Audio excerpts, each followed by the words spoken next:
5 reasons to love plankton. Number 1, you are related to plankton. You came out of the ocean and have a common ancestor with plankton. That's the comb jellies.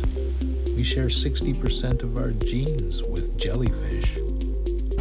Number 2, plankton is responsible for the survival of the human race. Phytoplankton, that's plant plankton, produce up to 50% of the oxygen we breathe. Number 3, plankton is our biggest ally in the fight against global warming.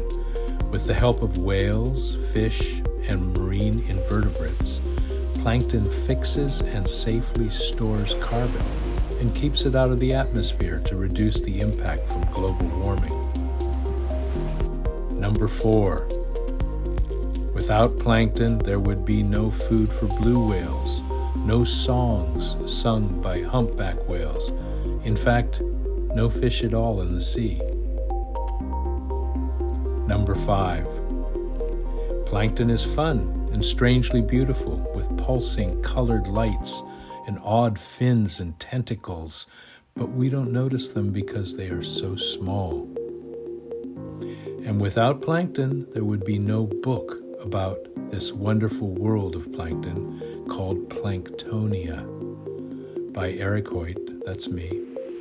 Available now wherever you buy books.